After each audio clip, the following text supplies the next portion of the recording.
Bonjour à tous et bienvenue pour cette nouvelle pastille de Vélo Club. Aujourd'hui, on va faire un petit point sur les grosses épreuves World Tour qui se sont déroulées la semaine prochaine. Alors, on avait Tirreno Adriatico d'un côté et Paris-Nice de l'autre. On va débuter, si vous le voulez bien, ce petit tour d'horizon de la semaine écoulée avec Paris-Nice. J'ai sélectionné plusieurs aspects qui me paraissaient être intéressants à analyser ou à décortiquer. On va tout d'abord commencer par le Paris-Nice des coureurs français, un Paris-Nice très décevant, on ne va pas se raconter d'histoire, on s'attendait quand même à beaucoup mieux de la part des coureurs tricolores. On peut se pencher tout d'abord sur le classement général. On s'aperçoit qu'il n'y a aucun Français dans le top 10. Le mieux placé, c'est Aurélien Paré-Peintre. Si on se focalise un petit peu sur les classements annexes, le classement du meilleur jeune Jorgensen, le classement par points Remco Evenepoel, idem pour la montagne. Quant au classement par équipe, on en est bien loin côté français. Bref, on s'aperçoit que non seulement il n'y a pas de top 10, mais en plus, on n'arrive même pas à choper un maillot distinctif, des maillots qui ne sont pas archi disputés. Et pour compléter un petit peu cette mauvaise semaine des coureurs français, on peut aussi signaler qu'il n'y a pas de victoire d'étape. Pire encore, lorsque je suis allé regarder les statistiques des différentes journées de ce Paris-Nice, on s'aperçoit que la meilleure place d'un coureur français, contre la montre par équipe inclus, c'est sixième. C'est-à-dire que non seulement on n'a pas de victoire, on n'a pas de podium, on n'a pas de top 10 au classement général. Et comme je l'ai dit, aucun maillot annexe. Donc c'est quand même assez compliqué ce Paris-Nice des coureurs français. Alors diverses raisons à ça. Les meilleurs tricolores étaient peut-être présents sur les routes de Tirreno Adriatico. Peut-être aussi qu'il y a un espèce de cyclisme à deux vitesses qui se met de plus en plus en place. Et ça, je pense que c'est un facteur qu'il ne faudra pas négliger dans les semaines et dans les mois à venir, parce qu'on s'aperçoit quand même un petit peu qu'il y a peut-être un petit souci quelque part. Bref, on va poursuivre notre analyse et notre retour sur ce Paris-Nice. Un des petits coups de cœur que j'ai eu moi dans la semaine, c'est la Tudor de manière générale et Arvid de Klein en particulier. La Tudor, j'ai l'impression que plus ça va, plus elle s'installe en tant que troisième équipe pro team dans la hiérarchie.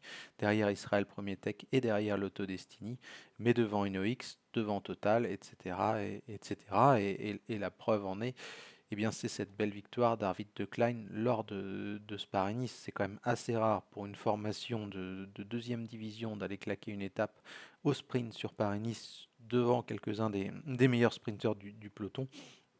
Et voilà, je voulais quand même souligner une fois la belle forme et les belles performances de la Tudor, qui s'est aussi montrée consistante lors de Tirreno Adriatico. Donc c'est un de mes coups de cœur de la semaine, Arvid de Klein et la Tudor qui s'en sortent très bien, je trouve, sur le plan sportif lors de la semaine écoulée. Le malchanceux de la séquence, je trouve que c'est Santiago Buitrago. Santiago Buitrago qui avait été très bon et très malin lors de l'étape du Montbrouilly, qui s'était échappé avec Lucas Plapp. Mais malheureusement, Santiago Buitrago, il a été victime de plusieurs coups du sort. Il était vraiment, je trouve, très très bien placé pour remporter Paris-Nice. Malheureusement, une chute dans une descente, une deuxième chute lors de la dernière étape et un DNF, alors qu'après cette étape du Montbrouilly et sa victoire, il paraissait quand même être en situation idéale pour remporter la course. D'autant plus qu'on l'a vu, Remco Evenepoel n'était pas impérial. Donc je pense que ça aurait été très très compliqué d'aller le chercher au classement général. Et c'est vraiment le malchanceux de la semaine, Santiago Buitrago, le leader de la Bahreïn Victorious. Ensuite, on peut se focaliser sur l'avant-dernier aspect que j'ai retenu, c'est Laurens Pitty.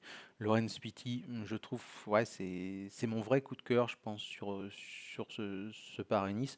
Un coureur qui en plus a l'air très attachant, très régulier tout au long de la semaine, troisième de la première étape, deuxième de la seconde, on va rechercher un top 10 lors de la cinquième. Et surtout, pour Laurens Pitty, on a porté le maillot jaune de leader de Paris-Nice, qui pour un coureur de 21 ans est plutôt une très belle chose et une belle performance. C'est un coureur plein de promesses. On l'a vu gagner pour la première fois en World Tour la Cadel Evans Race. Ensuite, on va porter son premier maillot de leader sur une épreuve du World Tour, en l'occurrence Paris-Nice. On verra s'il y a une victoire sur les classiques dans les semaines à venir. Mais en tout cas, voilà, c'est mon vrai coup de cœur de la semaine, Laurens Pitty, qui a vraiment réalisé un Paris-Nice très très bon et qui sauve un petit peu le Paris-Nice tout simplement de la Groupama FDJ, parce que pour diverses raisons, encore une fois, Les autres coureurs de l'équipe se sont pas forcément montrés au niveau, même si c'est pas de la faute de David Gaudu qui a chuté, donc forcément ça a rendu la fin de sa semaine un petit peu plus compliquée. Bref, le dernier aspect que je voulais aborder, je suis désolé parce que j'ai un petit chat dans la gorge et j'ai pas d'eau à proximité, c'est Remco Evenepoel. On va parler un petit peu plus tard, je pense, dans la journée ou dans la semaine, de Jonas Vingegaard, des Cador, de Tadej Pogacar, etc. Mais là, pour l'instant, et je ne me base pas que sur Paris-Nice, j'ai l'impression que c'est un petit peu une constante, surtout sur les courses par étapes. Plus on avance, plus je me dis, et pour moi c'est clairement une bonne nouvelle, hein. Enfin, de voir un coureur humain, on ne pourra pas s'en plaindre. Mais voilà, Remco Evenepoel n'est pas trois jambes au-dessus de la concurrence lorsqu'il prend le départ d'une course par étape.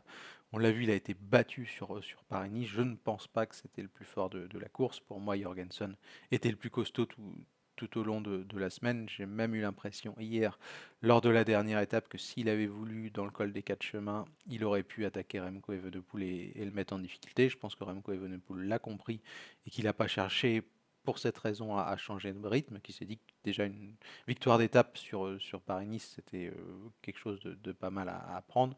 Bref, Remco Evenepoel n'a pas été le plus fort, son équipe n'a pas été la plus forte, clairement elle n'a pas été en mesure de mettre en difficulté les autres formations du peloton, et au final on s'aperçoit que ben, Remco il termine deuxième a quand même une trentaine de secondes du vainqueur Matteo Jorgensen. Alors il est devant McNulty, devant Skelmose, devant Plapp, etc. Mais c'est pas non plus des coureurs qui sont en mesure de remporter le Tour de France.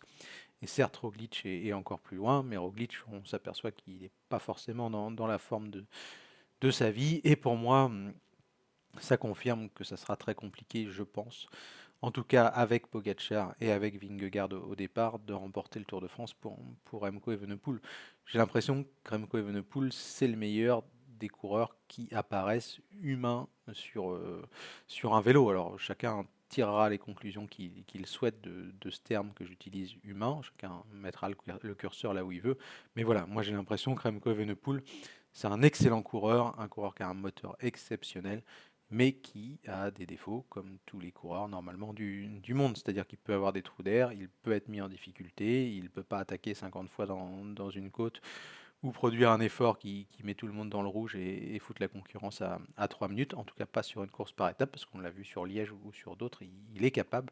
Mais voilà, enfin, il n'en est pas capable tout le temps, toujours, et sans avoir l'air d'être fatigué. Donc encore une fois, c'est bon signe, je trouve, sur le plan éthique. Mais sur le plan sportif, ben, malheureusement, ça le met en difficulté parfois par rapport à d'autres coureurs. Et donc, ben, Remco Evenepoel n'a pas remporté ce Paris-Nice, qui me permet de faire le lien avec Jorgensen. Jorgensen, on se doutait que ça serait la nouvelle révélation de la Visma Lease Bike une fois qu'il aurait été transféré de la Movistar. Ça n'a pas loupé. Alors certes, c'est un très bon coureur, mais voilà, il se retrouve dans une situation où c'est le plus fort de Paris-Nice. Encore une fois, chacun en pensera ce qu'il en souhaite. Mais ça confirme une chose, la Visma Lease Bike est encore une fois partie sur un rythme assez effréné, avec Vingegaard qui écrase Tirreno d'un côté, et de l'autre, Jorgensen qui gagne Paris-Nice, avec un Olaf Koy en plus dans un autre registre qui domine les sprints de cette course au soleil. Donc bah, la Visma est repartie plus ou moins sur les bases de la saison 2023. On verra ce que ça donne, bien entendu, dans les semaines et dans les mois à venir, mais ça part très très fort. Bref, j'espère que cette petite pastille vous a plu. Je vous souhaite une excellente journée, pardon, et on se dit à très bientôt. Ciao!